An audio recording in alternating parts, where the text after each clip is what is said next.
사무엘하 강의 35번째 시간입니다. 하나님의 사랑으로 자녀가 된 자들은 요한복음 15장에 기록한 대로 이 세상에서 미움을 받아서 세상의 권세를 잡은 악한 영들과 날마다 전쟁을 해야 됩니다. 그래서 우리의 대적은 세상의 권세 잡은 자들이다, 성경은 말씀하고 있죠. 악한 영은 할 수만 있으면 우리의 틈을 찾고 우리를 시험하고 우리를 넘어뜨려서 천국을 가지 못하게 하는 그러한 목적 속에 수없는 시험을 합니다. 그런데 우리가 경험하고 있는 대로 시험이 한 번만 있는 것이 아니라 계속해서 있다고 하는 거예요. 하나님이 나를 부를 때까지 우리는 시험을 당해야 돼요. 그런데 중요한 것은 이 시험에 쓰러지고 패하면은 우리는 지금까지 신앙생활 한 것이 헛된 것이 됩니다. 그래서 악한 영과의 싸움은 반드시 승리를 해야 돼요. 우리가 십자가의 군병들인데 우리는 하나님 앞에 믿음을 지키기 위해서는 악한 영과의 싸움에서 반드시 이겨야 됩니다. 고대 전쟁은 신의 전쟁입니다. 즉 이스라엘 나라 같으면 여호와를 참신으로 믿고 있는 나라, 또 블레셋은 다곤을 믿는다든가, 또 바알을 섬기는 자들도 있고, 이렇게 이방 사람들도 자기들의 신들이 있어요. 그래서 싸움은 자기들이 하지만 이기면 신이 승리하게 한 거다, 이렇게 그들이 느낍니다. 그래서 우리가 유명한 블레셋과 전쟁에서 이스라엘 백성들이 하나님의 법궤를 빼앗기게 되죠. 그래서 그들이 그 법궤를 갖다 놓은 곳이 어디예요? 다곤 신전에다 갖다 놓는 거예요. 우리 신이 이겼다, 그 뜻이죠. 물론 다음날 아침이 되니까 다곤 신이 넘어져 있었죠. 목이 부러져 있고, 또 그 다음은, 그래서 이렇게 하나님이 참신인 것을 또 그들에게도 증거해 주었는데, 어떻든 우리는 시험을 잘 이겨야 누가 영광을 받으세요? 하나님 영광 받으세요. 하나님의 이름이 높여지는 겁니다. 그래서 우리는 싸움을 이겨야 돼요. 오늘 오전에도 말씀드린 대로 승리하는 믿음은 타협하는 것이 아니고, 세상에 굴복하는 것이 아니고, 피하는 것이 아니고 당당하게 이기는 겁니다. 우리 예수님이 그 손마른 자를 어디에 세웠다 그랬어요? 중앙에. 그 세우고 행하신 것처럼 우리도 당당하게 믿음을 지켜야 돼요. 그러면 하나님의 이름이 높여지죠. 오늘날 정말 안타까운 것은 우리가 하나님보다 세상을 더 두려워하고 있다는 거예요. 보이지 않는 하나님보다 보이는 사람을 더 무서워하고 있다는 거예요. 그러다 보니까 믿음을 지키지 못하고 그 결과 하나님의 이름이 멸시를 당하고 욕을 당하고 있는 현실입니다. 그래서 우리 말씀을 통해서 우리가 믿음을 지켜야 돼요. 우리가 이겨야 됩니다. 그래서 하나하나 이겨나갈 때 나를 통해서 주의 이름이 높여지게 돼 있는 거죠. 그래서 우리는 반드시 승리해야 됩니다. 오늘 본문으로 돌아가 보면 한운이라고 하는 왕, 암몬의 이제 왕이 되죠. 아버지의 뒤를 이어서 이 한운이 결국 오늘 말씀 이후에 이제 다음 주에 보면 전쟁에서 패하게 됩니다. 한운이 왜 패했는가, 그 이유를 오늘 말씀해 주고 있어요. 오늘 말씀을 다시 말하면 우리가 이 땅에 사는 동안 악한 영과의 전쟁에서 승리해야 되는데 한운처럼 가면 패하게 된다는 거예요. 그래서 우리는 오늘 말씀의 교훈을 잘 기억하고 패하는 자가 되지 말고 승리하는 자가 돼서 하나님의 이름을 높이고 하나님께 영광을 돌리는 사랑하는 자들이 되시기를 간절히 바랍니다. 첫째로, 아버지의 신앙을 물려받지 못하면 패하게 돼요. 아버지의 신앙을 물려받아야 되는데 물려받지 못해서 패하게 된다. 본문 1절 말씀을 함께 봅니다. 1절. 사무엘하 10장 1절입니다. 성경 본문을 찾아서 함께 보시기를 바랍니다. 같이 봅니다. 그 후에 암몬 자손의 왕이 죽고 그의 아들 한운이 대신하여 왕이 되니. 암몬 자손의 왕, 다음의 내용에 보니까 나하스를 말하고 있죠. 근데 이 나하스가 어떤 사람이었는가를 우리가 봐야 되겠죠. 본래 나하스는 이스라엘을 모욕했던 자입니다. 나하스가 길르앗 야베스를 치러 왔을 때 이제 이스라엘 나라가 왕정정치가 사사시대가 끝나고 왕정정치가 시작되기 하는 과도기예요. 그때 나하스가 길라 야베스 사람들을 공격을 해요. 길라 야베스 사람들이 언약을 구하게 되죠. 우리가 조공을 바칠 거니까 우리를 죽이지 말라, 우리와 화친하자. 그랬더니 이 나하스라고 하는 왕이 어떻게 말을 하고 이스라엘을 모욕했는가? 사무엘상 11장 2절을 보시기 바랍니다. 함께 봅니다. 암몬 사람 나하스가 그들에게 이르되 내가 너희 오른손을 다 빼야 너희와 언약하리라. 내가 온 이스라엘을 이같이 모욕하리라. 너의 오른손을 다 빼야 언약하겠다. 이거는 언약을 하겠다는 거야, 안 하겠다는 거예요? 안 하겠다는 거예요. 그런데 왕으로 기름 부음을 받고 아직 왕으로 즉위되기 직전 사울이 이 소식을 듣게 돼요. 그러니까 하나님의 영에 충만하고 하나님의 은혜를 잊지 않았을 처음입니다. 겸손할 때죠. 그때 이 소식을 듣고 사울 왕이 군사를 모집해요. 그리고 그들을 데리고 이제 암몬을 공격하죠. 이때 암몬이 이제 연합군 아람과 같이 연합을 했었는데 그 연합군을 하나님의 은혜로 사울의 군대가 치게 됩니다. 사무엘상 11장 11절 함께 봅니다. 이튿날 사울이 백성을 3대로 나누고 새벽에 적진 한가운데로 들어가서 날이 더울 때까지 암몬 사람들을 치매 남은 자가 다 흩어져서 둘도 함께 한 자가 없었더라.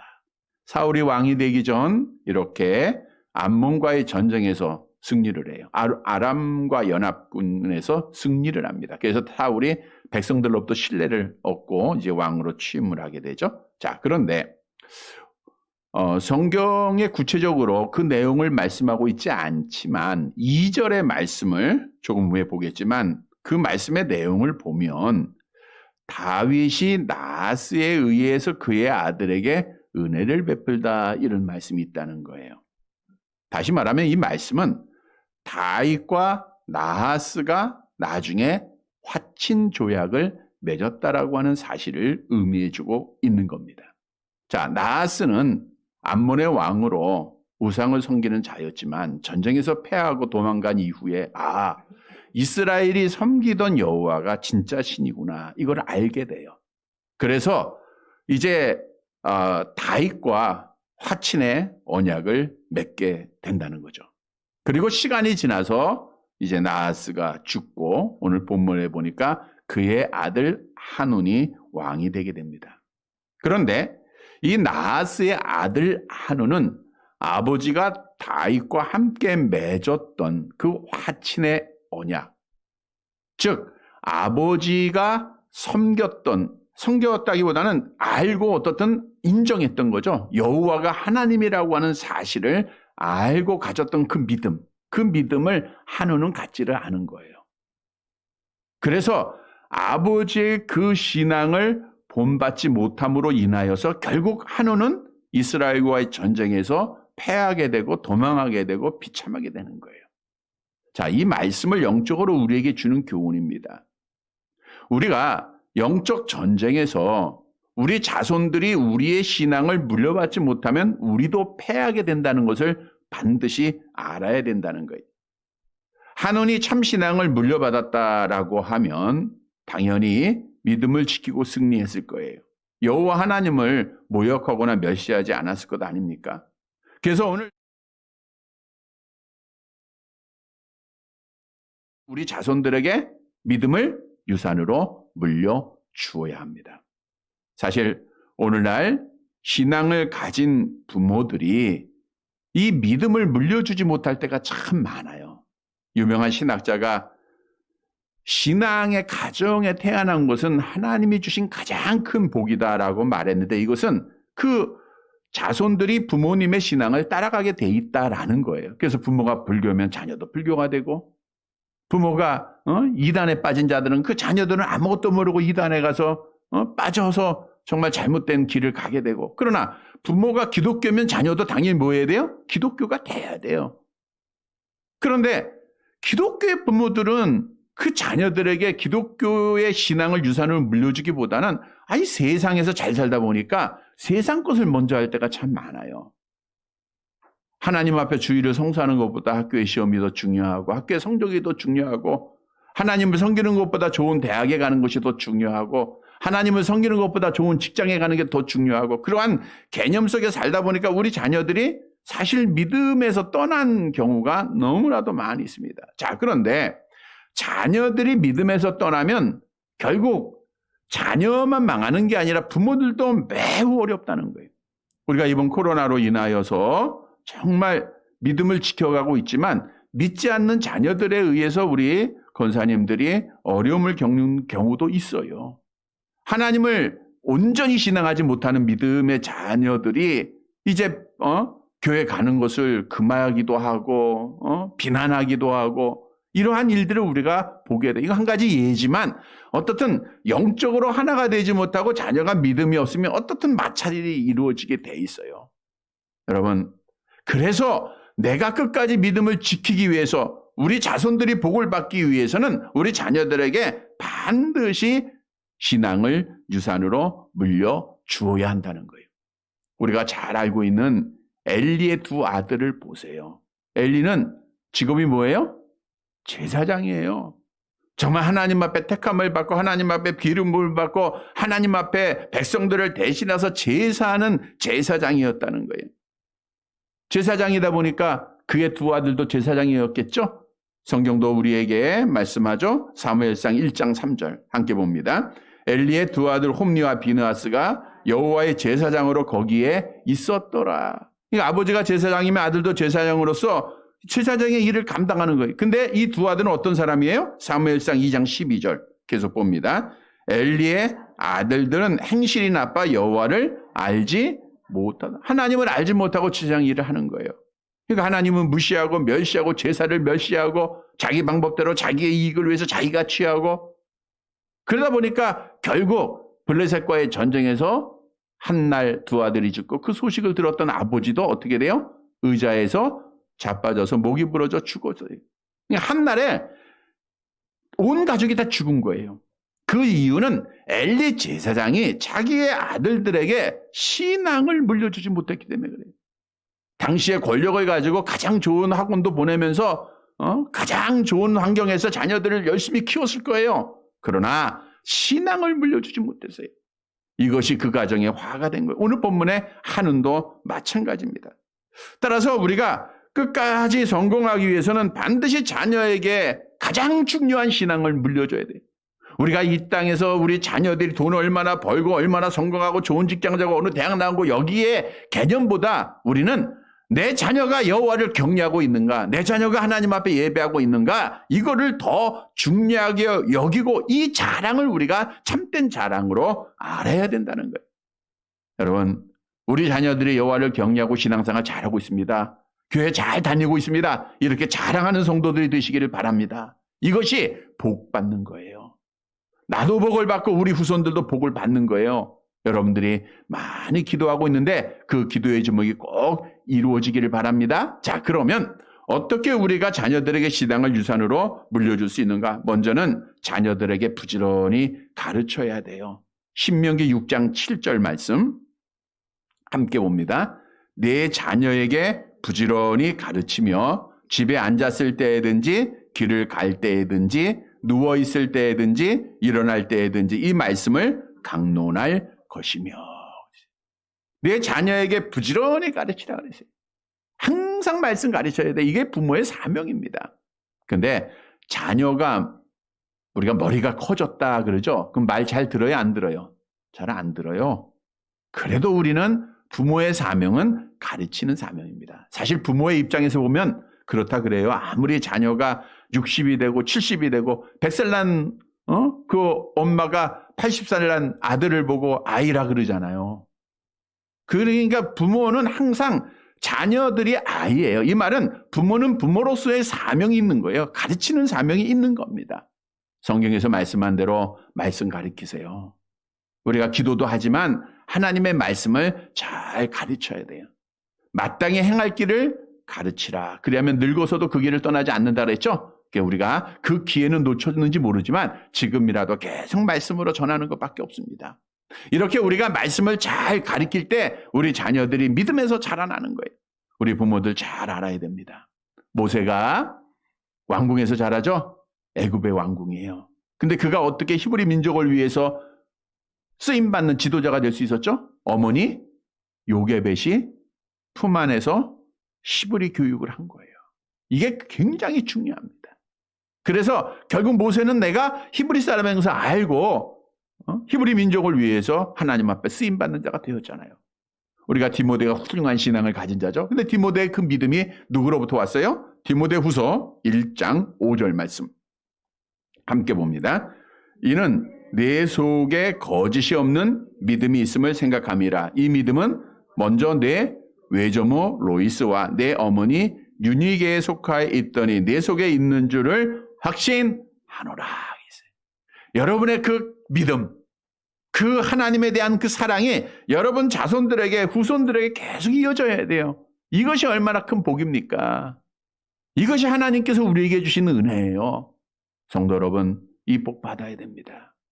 우리가 자녀들이 신앙생활을 하지 못하면 결국 우리 주님 앞에 서는 날 책망받잖아요. 한 해가 가기 전 또 믿음을 갖고 간절히 기도하고 또 무엇보다도 복음을 전하고 말씀 전해서 정말 우리 자녀들 신앙을 유산으로 물려받아서 내가 끝까지 믿음 지키고 악한 영과의 전쟁에서 승리해서 우리 하나님께 영광을 돌리는 사랑하는 성도들이 되시기를 간절히 바랍니다. 두 번째로 화목하는 언약을 대대로 지키지 못해서 패한 자가 됐어요. 화목하는 언약을 대대로 지키지 못했다. 본문 2절을 보시기 바랍니다. 이제 나하스가 죽었다는 소식을 듣고 다윗이 취하는 행동이죠. 사무엘상 10장 2절 같이 봅니다.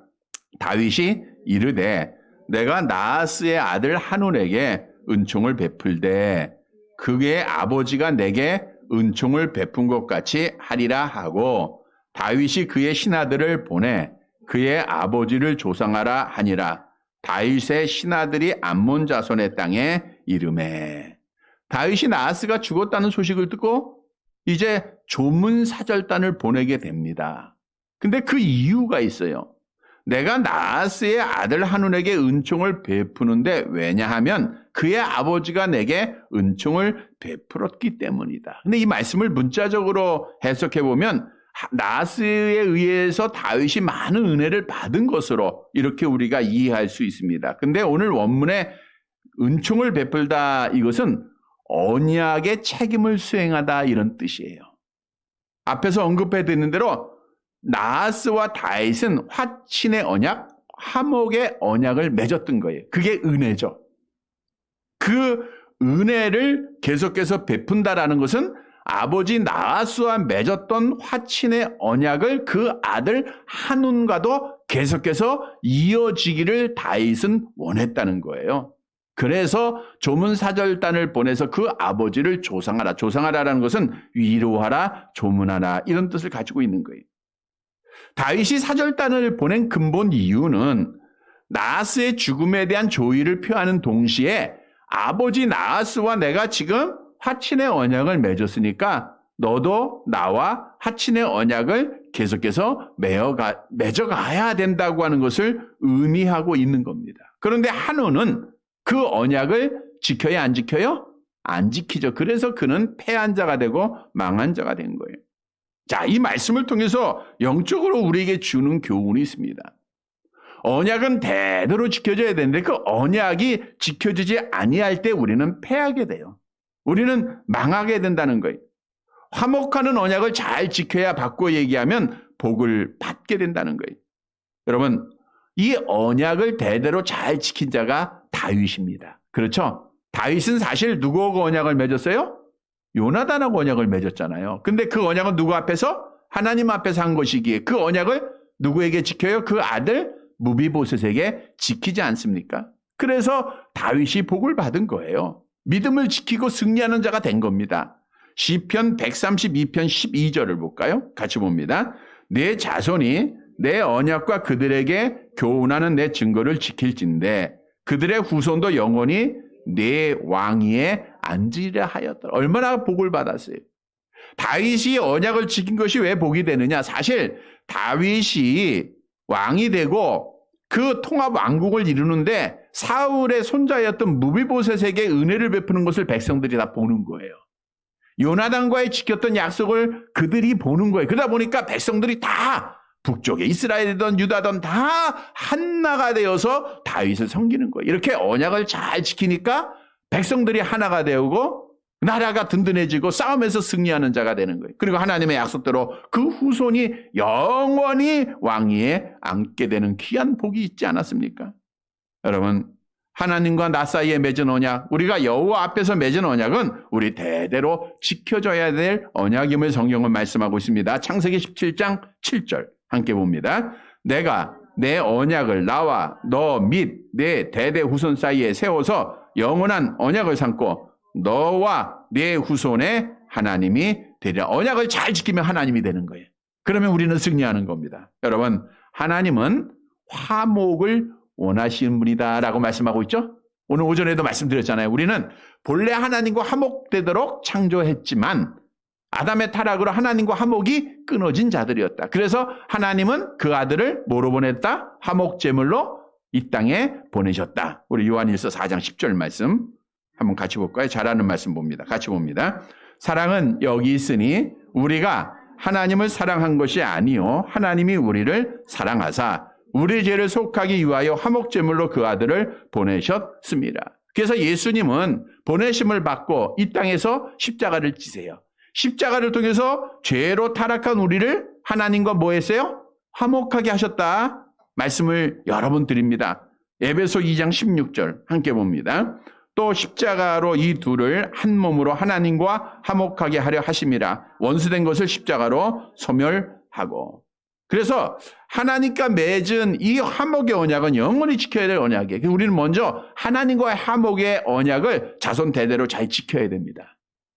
다시 말하면 화목의 언약의 표는 우리가 하나님 앞에 뭐 예배하고 하나님과 영적 교제하는 거 아니에요? 하나님과 늘 가까이 하는 거. 그걸 우리가 자손 대대로 잘 지켜야 돼요. 뿐만 아니라 오늘 오전에도 말씀을 드린 대로 하나님과의 화목은 바로 사랑과의 화목을 또 의미하고 있다는 것을 말씀해 주고 있어요. 성령이 하나 되게 하신 것 힘써 지키라 그랬죠? 우리는 한 몸으로 부름받는 한 가족이라 그랬죠? 천국 같이 가야 된다 그랬죠? 그래서 우리가 사람들과의 더불어도 화목을 해요. 그래서 다윗은 여호와 하나님을 아는 자들과는 화목을 했다는 거예요.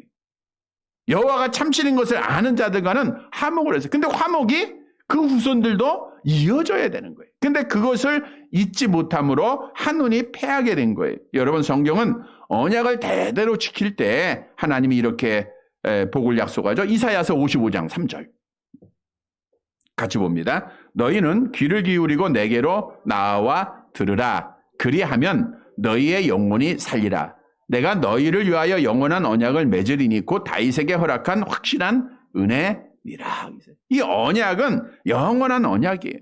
그래서 우리가 이 언약을 지켜야 돼요. 사실 다윗이 하나님과의 화목의 언약을 계속 이어가자 하는 것도 다른 이방 나라들과 화친하기 위해서예요. 이 말은 저들과 함께 교제하며 우상을 숭배하는 게 아니라 다스리기 위해서입니다. 무비보셋에게 약속을 지키며 나라를 다스렸듯 한온에게 약속을 지켜서 이방 나라를 다스리는 그러한 은혜가 하나님 앞에 주어질 것을 알았기에 그는 약속을 지키는 거예요. 성도 여러분, 우리의 언약은 대대로 지켜져야 되고 확실하게 지켜야 됩니다. 그래서 하나님 앞에 믿음을 지키고 복을 받아야 돼요. 오늘 본문의 교훈을 통해서 한온이 아버지와 다윗과 맺었던 언약을 파괴해요. 그래서 결국 그는 패한 자가 됩니다. 우리는 하나님과의 앞에서 맺었던 모든 언약들을 영원히 잘 지켜서 여호와가 하나님인 것을 알고 하나님과 화목하는 언약, 사랑과 화목하는 언약을 잘 지켜서 우리가 믿음을 끝까지 지켜 복을 받는 사랑하는 성도들이 되시기를 간절히 바랍니다. 세 번째로는 사람의 말을 들어서 패한 자가 됐어요. 여기서 사람이란 하나님을 알지 못하는 자들, 하나님 무시하는 사람들의 말입니다. 그 말을 듣고 가다가 결국 한우는 패하는 자가 됐죠. 본문 3절을 보세요. 이제 다윗이 조물사전단을 보냈는데 암몬의 관리들이 어떻게 말을 했는가, 왕에게 어떻게 보고를 했는가. 사무엘하 10장 3절 말씀이죠. 같이 봅니다. 암몬 자손의 관리들이 그들의 주 한온에게 말하되 왕은 다윗이 조객으로 당신에게 보낸 것이 왕의 아버지를 공경함인 줄로 여기시나이까 다윗이 그의 신하들을 당신에게 보내 이 성을 엿보고 탐지하여 함락시키고자 함이 아니니까 하니. 그러니까 다 암몬의 그 관리들, 신복들이죠. 그들이 한운에게 찾아온 거예요. 아, 나의 주 되신 한운이요. 다윗이 조객을 보낸 것이 아버지를 공경해서 언약을 지키기 위해서 보낸 줄 아십니까? 아니라는 거죠. 그리고 나가서 세 가지를 말합니다. 엿보기 위해서 보냈다. 이 엿본다는 것은 남을 모르게 가만히 보거나 살피다. 오늘 오전에 말씀한 대로 바리새인들이 안식일에 예수님이 병을 고치나 안 고치나 몰래 살피듯이 엿보기 위해서 왔다는 거예요. 두 번째 단어가 탐지하기 위해서 왔다는 거예요. 정탐을 하기 위해서 왔다라는 건데 이 단어가 우리가 잘 아는 대로 여호수아 시대에 여리고를 정탐했던 적이 있죠. 그 정탐했다는 단어와 같은 단어인데 여호수아서 2장 1절의 말씀을 볼까요? 같이 봅니다. 눈의 아들 여호수아가 시딤에서 두 사람을 정탐꾼으로 보내며 이르되 가서 그 땅과 여리고를 엿보라 하매 그들이 가서 라하바이라 하는 기생의 집에 들어가 거기서 유숙하냐. 이것을 여리고를 엿보라 하라. 이게 정탐지하라. 탐지하라. 같은 단어입니다. 그리고 함락시키기 위해서 왔다. 함락은 엎어서 멸하기 위해서 왔다라는 거예요. 자, 이 말씀을 잘 묵상해 보면 암몬의 관리들은 이스라엘을 무시하고 있었던 거예요? 두려워하고 있었던 거예요? 네, 두려워하고 있었던 것을 볼 수 있어요. 그러니까 이스라엘이 다윗의 나라가 그만큼 강성하고 힘이 있었다라는 것을 그들이 인정하고 있는 거예요. 그래서 두렵다는 마음을 가졌기에 그들이 이렇게 말을 한 겁니다. 그런데 이 한운이라고 하는 왕이 그 사람들의 말을 듣고 어떤 일을 하게 되는가? 본문 4절의 말씀을 보시기 바랍니다. 4절, 사무엘하 10장 4절. 같이 봅니다. 이에 한운이 다윗의 신하들을 잡아 그들의 수염 절반을 깎고 그들의 의복에 중동 볼기까지 자르고 돌려보내매. 그러니까 다윗의 조문 사절에게 심한 모욕을 준 거예요. 먼저 한운은 다윗의 사절들의 수염을 절반을 깎습니다. 사실 구약에 보면 사람이 죽거나 또 슬픈 일을 당했을 때 애도의 표시로 수염을 깎는 관습이 이방 나라에는 있었습니다. 모압이라고 하는 나라에 대한 멸망을 예언할 때 이렇게 이사야 선지자가 말씀을 했죠. 이사야 15장 2절을 보세요. 같이 봅니다. 그들은 바익과 디본 산당에 올라가서 울며 모압은 드보와 메드바를 위하여 통곡하는 도다. 그들이 각각 머리카락을 밀고 각각 수염을 깎았습니다. 나라의 멸망을 예언을 받아요. 모압이. 그러니까 뭐예요? 수염을 깎는 거예요. 머리카락도 밀고. 이것이 이제 애도의 슬픔의 표시입니다. 그러나 당시 수염은 명예와 권위를 상징하고 있었던 거예요. 따라서 수염을 강제로 깎았다라는 것은 가장 큰 수치와 모욕을 주었다라고 하는 것을 의미하는 거예요. 이스라엘이 아수르에 의해서 이제 멸망을 당하죠. 침략을 당합니다. 그때 모든 명예를 다 잃게 되는 것을 이사야 선지자가 이렇게 말씀했죠. 이사야서 7장 20절 함께 봅니다. 그날에 주께서 하수 저쪽에서 세내온 삭도 곧 아수르의 왕으로 네 백성의 머리털과 발털을 미실 것이요 수염도 깎으리. 그러니까 수염도 깎는다는 것은 모든 명예와 권위를 다 점령한다라는 것을 의미하고 있어요. 그래서 오늘 사절달의 수염이 절반이, 물론 여기서 절반이 깎았다는 것은 뭐 보기 좋게 반을 깎았다 이 뜻이 아니라 좋게 아름답게 가꿨던 수염의 일부분을 우스꽝스러운 모습으로 깎아놨다는 거예요. 아주 조롱하기 위해서 깎아놓은 겁니다. 뿐만 아니라 한우는 그들의 의복을 중동 볼기까지 잘랐어요. 여기서 중동이라는 건 중앙을 말하고 중앙에 있는 부분까지 잘랐다 그거예요. 근데 중요한 것은 당시에는 속옷을 유대인들은 입지 않았다는 거예요. 그러다 보니까 중앙까지 그 의복을 자르다 보니까 엉덩이가 자연적으로 강제로 드러나게 되겠죠. 이게 얼마나 큰 수치입니까? 다윗이 보낸 사절단은 다윗의 신복들이에요. 관리들입니다. 높은 자들이에요. 근데 이렇게 수치를 한 거예요. 자, 볼기를 드러낸다라는 것은 전쟁에서 포로에게나 행하였던 관행입니다. 이사야서 20장 4절을 볼까요? 같이 봅니다. 이와 같이 애굽의 포로와 구스에 사로잡힌 자가 아수르 왕에게 끌려갈 때에 젊은 자나 늙은 자가 다 벗은 몸과 벗은 발로 볼기까지 드러내어 애굽의 수치를 보이니, 이렇게 침략을 당하고 포로로 끌려갈 때 엉덩이를 보이는 그런 수치. 그런데 한운이 외교 사절단이요, 조문 사절단의 이스라엘의 권세를 가지고 있던 자들에게 이렇게 모욕을 준 거예요. 사실 이들에게 모욕을 했다는 것은 이스라엘을 모욕했다는 거예요. 이스라엘을 모욕한 것은 다윗을 모욕한 겁니다. 다윗은 누가 세웠어요? 하나님이 세운 거예요. 결국은 하나님을 모욕하는 거예요. 다윗은 따라서 돌아온 사절단에게 이렇게 명령을 하죠. 본문 5절 마지막 절입니다. 함께 봅니다. 사람들이 이 일을 다윗에게 알리니라. 그 사람들이 크게 부끄러워하므로 왕이 그들을 맞으러 보내 이르기를 너희는 수염이 자라기까지 여리고에서 머물다가 돌아오라 하니라. 조문사전딸이 하늘로부터 지독한 모욕을 당하고 돌아왔다고 하는 소식을 듣고 다윗이 취한 수습책입니다. 그 사람들이 부끄러워했다는 것은 수치를 스스로 느끼고 있었다는 거예요. 그래서 다윗은 그 사람들을 어디에 머물게 해요? 여리고에 머물게 합니다. 자, 여기서 여리고에 머물게 했다라는 것은 의미가 있어요. 여리고는 이스라엘 백성들이 가나안 땅을 점령할 때 뭐예요? 첫 성이죠. 이 말은 이스라엘이 완전히 승리한 곳이 여리고입니다. 그래서 이제 암몬에 대해서 하나님의 심판이 있을 것, 다윗이 반드시 저들과 싸워서 승리할 것을 의미하고 있는 것도 그 뜻이 됩니다. 결국 한우는 사실 부하들의 말을 잘못 들은 거예요. 하나님을 알지 못하는, 경외하지 못하는 어리석은 자의 말을 들었다가 나중에는 결국 패한 자가 되었다는 거죠. 자, 오늘 본문이 우리에게 주는 교훈입니다. 우리도 마찬가지예요. 사람의 말 듣고 가면 패합니다. 물론 여기서 사람이라는 것은 하나님을 알지 못하는 자, 잘못된 자들이죠. 무시하는 자들, 예수 믿지 않는 자들, 이 사람의 말 들으면 나도 패해요.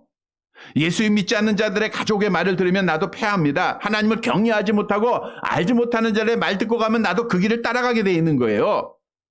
그래서 오늘 본문의 말씀은 우리가 정말 끝까지 믿음을 지키고 승리하기 위해서는 하나님을 경외하는 자의 말을 들어야 되고 하나님의 말씀을 들어야 된다는 거예요. 우리가 잘 아는 대로 르호보암의 이야기를 보시면 돼요. 르호보암이 아버지 솔로몬의 뒤를 이어서 유다의 왕이 되죠.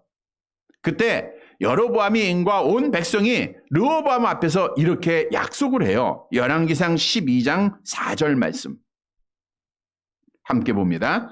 왕의 아버지가 우리의 멍에를 무겁게 하였으나 왕은 이제 왕의 아버지가 우리에게 시킨 고욕과 매우 무거운 멍에를 가볍게 하소서. 그리하시면 우리가 왕을 섬기겠나이다. 이 솔로몬이 나중에 백성들에게 멍에를 무겁게 했던 것 같아요.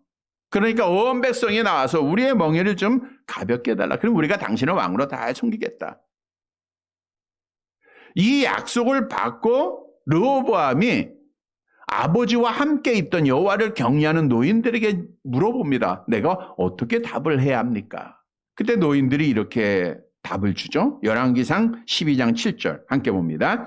대답하여 이르되 왕이 만일 오늘 이 백성을 섬기는 자가 되고 그들을 섬기고 좋은 말로 대답하여 이르시면 그들이 영원히 왕의 종이 되리이다. 그러나 르호보암은 그 말을 들어요, 안 들어요? 안 듣죠. 누구의 말을 들어요?